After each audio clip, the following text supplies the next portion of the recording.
스마트폰을 쓰다 보면 이런 알림이 뜨죠. 새로운 버전이 출시되었습니다. 지금 업데이트 하시겠습니까? 그 알림을 무시하고 계속 쓰면 어떻게 될까요? 처음엔 괜찮지만 시간이 지날수록 앱이 하나둘 작동하지 않기 시작합니다. 새로운 기능은 쓸 수 없고 보안 취약점도 생기고 결국 시스템 전체가 불안정해집니다. 오늘은 여러분의 삶에도 버전이 있다는 이야기를 하려고 합니다. 우리 대부분은 지금까지 라이프 1.0이라는 운영체제 위에서 살아왔지만 세상은 이제 라이프 2.0으로의 업데이트를 요구하고 있습니다. 먼저 우리가 지금까지 살아온 방식을 들여다보겠습니다. 주의 깊게 보면 많은 사람들이 놀라울 정도로 비슷한 경로를 걸어왔습니다. 비슷한 시기에 학교에 들어가고 비슷한 방식으로 직장을 얻고 비슷하게 경력을 쌓고 비슷한 시기에 은퇴를 준비합니다. 마치 하나의 표준 템플릿이 있는 것처럼요. 이것이 바로 라이프 1.0입니다. 특정 개인이 선택한 삶의 방식이 아니라 산업화 시대가 만들어낸 삶의 구조입니다. 라이프 1.0에는 4가지 특징이 있습니다. 첫째, 단일 커리어 구조입니다. 하나의 직업이 수입의 중심이고 역할의 중심이고 삶 전체의 중심입니다. 직장이 곧 나의 정체성입니다. 둘째, 조직 중심의 삶입니다. 조직이 일의 방향을 정하고 시간을 배치하고 월급을 제공합니다. 삶의 많은 부분이 조직을 통해 자동으로 설계되는 것입니다. 내가 설계할 필요가 없었던 구조입니다. 셋째, 예측 가능한 직선 경로입니다. 경력을 쌓고 승진을 하고 은퇴를 준비합니다. 선배의 삶이 곧 내 미래의 지도였습니다. 넷째, 안정 중심의 가치입니다. 안정적인 직장, 예측 가능한 수입. 이 구조는 수십 년간 잘 작동했습니다. 솔직히 말하면 라이프 1.0은 그리 나쁜 시스템이 아니었습니다. 수많은 사람들이 이 구조 안에서 집을 사고 아이를 키우고 노후를 준비했습니다. 그 시대에 맞는 훌륭한 운영 체제였습니다. 그러나 문제는 세상이 바뀌고 있다는 것입니다.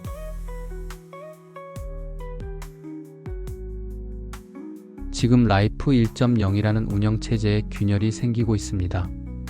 맥킨지 글로벌 인스티튜트는 현존하는 직업의 약 60%에서 그 업무의 30% 이상이 자동화될 수 있다고 분석하였고, 세계경제포럼은 2026년까지 전 세계에서 8,500만 개의 일자리가 기계로 대체될 것이라고 전망했습니다. 평생 직장은 사라져가고 있고 한 직장에서 30년을 다니는 것은 이제 예외적인 일이 되어 갑니다. 하지만 그런 숫자보다 더 중요한 것은 삶의 구조 문제입니다. 라이프 1.0의 핵심 전제는 선배의 경로를 그대로 따라가면 된다는 것이었습니다. 그러나 지금은 그 전제가 무너졌습니다. 10년 전 선배가 걸어간 길이 지금은 존재하지 않는 경우가 생기고 있습니다. 또 20년 전 선배가 쌓은 전문성은 지금 AI에 의해 대체되고 있는 상황입니다. 경영학자 찰스 앤디는 이미 1989년에 이것을 예견했습니다. 그는 미래 조직이라는 책에서 미래의 삶은 마치 포트폴리오처럼 다양한 역할과 활동으로 구성될 것이라고 말했습니다. 하나의 직업이 아니라 여러 가지 역할의 조합이 한 사람의 정체성을 만든다는 것입니다. 그로부터 30년이 지난 지금 그의 예언은 현실이 되고 있습니다. 그렇다고 라이프 1.0이 끝난 것은 아니지만 라이프 1.0만으로는 앞으로의 삶을 설명하기 어렵게 된 것이죠. 바로 삶의 업데이트가 필요한 순간이 된 것입니다.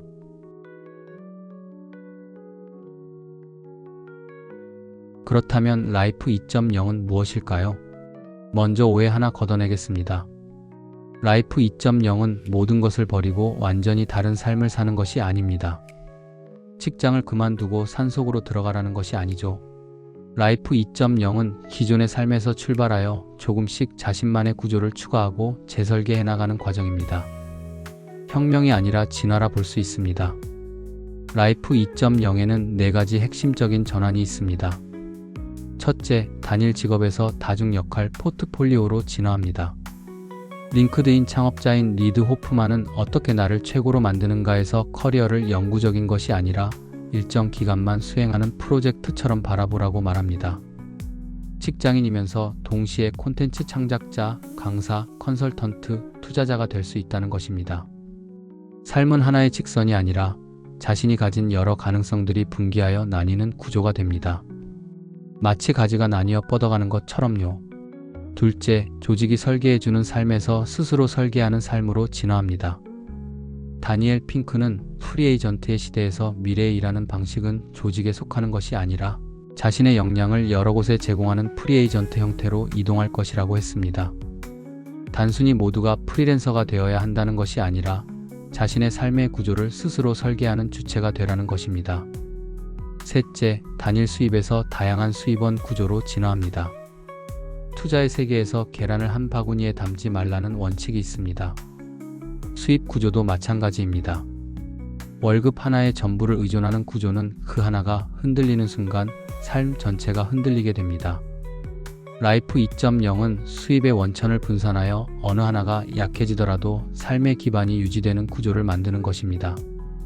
넷째, 내 삶의 방향이 외부 기준에서 내부 기준으로 진화합니다. 라이프 1.0에서 삶의 방향은 외부에서 정해졌습니다.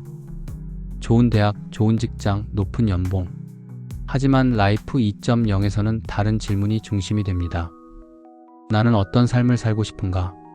이 질문은 삶의 중심을 외부에서 내부로 이동시킵니다. 칼 융이 말한 인생의 오후가 바로 이 전환을 요구하는 시기입니다.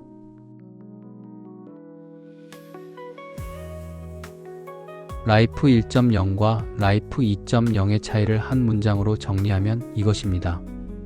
라이프 1.0은 주어진 구조 안에서 잘 살아가는 것이었고, 라이프 2.0은 스스로 구조를 만들어가는 것이다. 그러나 솔직히 라이프 2.0으로의 전환이 쉽지만은 않습니다. 우리는 수십 년간 설계된 삶 속에서 살았기 때문입니다. 스스로 설계하는 법을 배운 적이 없는 것이죠. 따라서 처음에는 막막하고 두려울 수밖에 없습니다. 하지만 심리학자 캐롤 드웩의 성장 마인드셋 연구는 이렇게 말합니다. 능력은 고정된 것이 아니며 성장할 수 있다고 믿는 사람은 어떤 새로운 도전 앞에서도 배울 수 있다는 것을요. 삶을 설계하는 능력도 마찬가지입니다. 배운 적이 없다는 것은 출발점이지 한계가 아닙니다. 지금 이 영상을 보고 계신 여러분 중에는 이미 라이프 1.0의 균열을 느끼고 있는 분들이 있을 겁니다. 직장이 예전 같지 않고 미래가 불안하고 지금 하는 일이 10년 뒤에도 의미가 있을지 모르겠는 분들. 그 불안이 바로 업데이트가 필요하다는 알람입니다. 삶은 다시 설계할 수 있으며 그 설계를 시작하기에 너무 늦은 때는 없습니다. 지금 이 순간이 바로 그 시작점입니다. 우리 채널에서는 앞으로 라이프 2.0의 삶의 5대 영역과 각 영역의 설계에 대해 알아보면서 각자의 라이프 2.0을 만들어가는 과정을 여러분과 함께 하도록 하겠습니다. 감사합니다.